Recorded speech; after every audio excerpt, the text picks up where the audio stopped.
अब बात करेंगे सिंह राशि की जी। अगर हम सिंह राशि से देखें तो बृहस्पति की जो कर्क राशि है वो 12वें भाव में उदित हो रही है। 12वें भाव में बृहस्पति का होना कहीं ना कहीं खर्चे बढ़ने वाले हैं। हालांकि ऐसा ना हो कि आमदनी अठन्नी और खर्चा रुपया। अच्छा। खर्चा अगर बढ़ रहा है तो इनकम पर ध्यान देना पड़ेगा।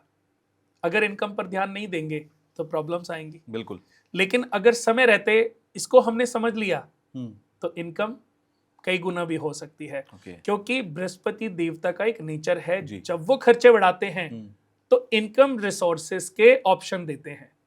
अब अगर आप उन ऑप्शंस को ना समझ पाओ तो ये आपकी बेवकूफ़ी है, वरना वो ऑप्शन जरूर देते हैं। कहते हैं ना कि कभी कभी एक कहावत है कि आदमी को उतने पांव फैलाने चाहिए जितनी उसकी चादर है। बट कभी कभी ऐसा भी होता है कि अगर आप अपने पांव खुले करके सोते हैं, आपको आदत नहीं है, तो पहले रच के मेहनत करो, जी भर के मेहनत करो, और इतनी मेहनत करो कि पूरे बेड के लिए चादर खरीद के ले, चादर बड़ी हो जाए। हाँ, चादर को इतनी बड़ी कर लो कि फिर चाहे उसमें घूमो, लेटो, कूदो, जो कहते मर्जी ना कि करो। पैर क्यों पसारने हैं, आप चादर लंबी करिए ना। चादर लंबी करिए। तो यहां पर मैं यही कहना चाहूंगा कि सिंह राशि वालों के लिए ऐसा ही कुछ समय है कि उनको बड़ी चादर करने का समय, मेहनत करेंगे तो आपके लिए काफी फायदेमंद साबित हो सकता है। यहां पर अब मैं बता दूं कि 5वीं दृष्टि सुख भाव पर पड़ रही है, इनकम भाव पर, प्रॉपर्टी भाव पर पड़ रही है। तो गाड़ी खरीद सकते हैं, कोई प्रॉपर्टी खरीदने का योग है। पैसे थोड़े बहुत आपके खराब हो सकते हैं। आपको किसी ने पैसे लिए हुए आपसे और उसने कमिटमेंट दे रखी है, वो कमिटमेंट फेल हो सकती है। उसके लिए थोड़ा सा, अगर आपकी रजिस्ट्री आज है तो एट द डे आप ये डिसीजन ना लें, कुछ दिन पहले आप अपने पैसे अपने हाथ में रख लें, क्योंकि इस समय आपकी जेब का पैसा ही आपका अपना है। अगर आप सोचते हैं कि मेरे दोस्त के पास रखा है, वो मेरे को कहने पर दे देगा, तो उस पर विश्वास ना करें, उससे आप मुसीबत में पढ़ सकते हैं। यहां पर यह भी कहना चाहूंगा कि बृहस्पति की 7वीं दृष्टि छठे घर पे पड़ रही है। छठे घर पर भी दृष्टि कहीं ना कहीं आपको हेल्थ इश्यूज दे सकती है, आपको जो है मोटापा बढ़ा सकती है, या आपको पेट से संबंधित, पित्त संबंधित गैस प्रॉब्लम आपको दे सकती है, वो ध्यान रखना है। और बृहस्पति की 9वीं दृष्टि 8वें घर पे पड़ रही है। अगर कोई लंबी बीमारी, लंबी प्रॉब्लम चल रही है तो उससे मुक्ति का समय है, क्योंकि 8वें घर में, अगर मैं सिंह राशि की बात करूं तो 8वें घर में मीन राशि उदित हो रही है, और बृहस्पति की 9वीं दृष्टि 8वें घर पर पड़ने से जब भी कोई ग्रह अपने भाव को देखता है तो कभी नुकसान नहीं देता। हमेशा अगर बुराई है तो बुराई को खत्म करेगा, अच्छाई है तो उसको बढ़ाएगा। यानी कि आपको वो नॉलेज दे देगा जो नॉलेज आपके लिए फायदेमंद साबित होगी।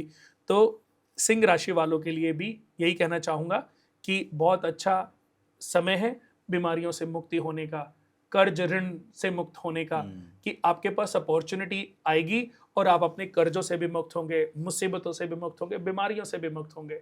और कहीं ना कहीं आपको अपने खाने पीने का ध्यान रखना है। सिंह राशि वालों के लिए मैं अगर उपाय की बात करूं तो आप रविवार के दिन पानी में रोली डाल करके शिवलिंग पर चढ़ा करके आए, और वहीं पर बैठ करके ओम ह्रीं घृणी सूर्याय नमः इस मंत्र के साथ में, ओम ह्रांग ह्रीं ह्रौंग से सूर्याय नमः, इस मंत्र का, इन दोनों मंत्रों का जाप करें।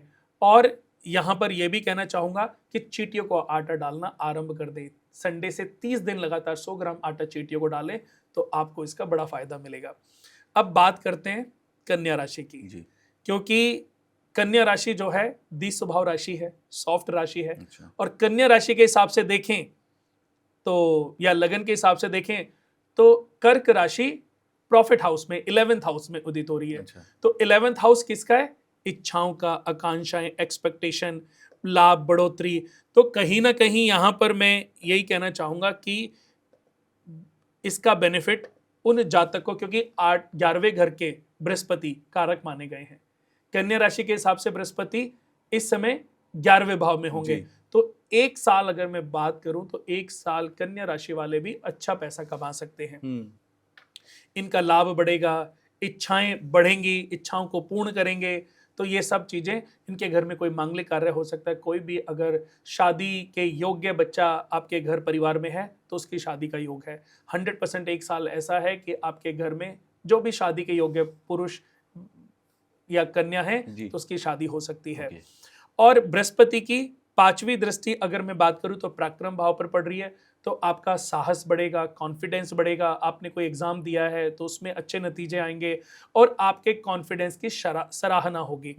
विद्या भाव पर दृष्टि पड़ने से आपकी पढ़ाई अच्छी होगी, मजबूत होगी। इस साल के एग्जाम आपके बहुत अच्छे होंगे। अगर आप यूपीएससी का या कोई बड़ी अच्छा एग्जाम दे रहे हैं, चाहे वो मेडिकल साइंस है, चाहे वो सीबीएसई यूपीएससी है, चाहे वो सिविल सर्व कोई भी मतलब बड़े, चाहे आर्मी से रिलेटेड कोई एग्जाम है, तो इस साल उन लोगों को, कन्या राशि वालों को या कन्या लगन वालों को बड़ा बेनिफिट मिलने वाला है।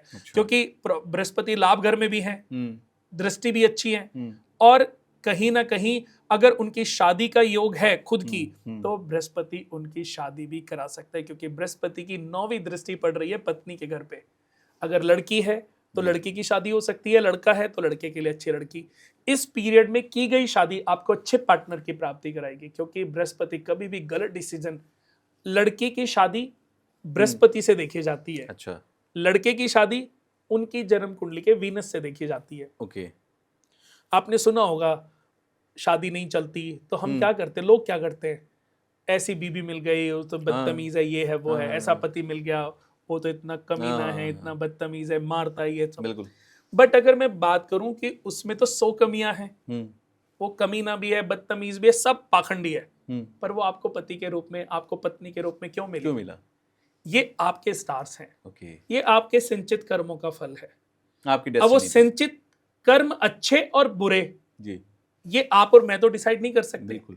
कुंडली से हम कोशिश कर सकते हैं, जान सकते हैं, लेकिन जो रिजल्ट है वो तो गॉड के हाथ में है, फल जो है वो गॉड के हाथ हम में। एप्लीकेशन लगा सकते हैं, हाँ। उसका होगा नहीं होगा, एक्सेप्ट होगी रिजेक्ट होगी, we don't मानते know। हो ना आप ये बात? बिल्कुल मैं मानता हूँ। तो यहाँ पर कन्या राशि वालों के लिए यही बहुत अच्छा टाइम है कि इनकी शादी हो सकती है और इनकी शादी का इनको अच्छा पार्टनर मिल सकता है। ओके।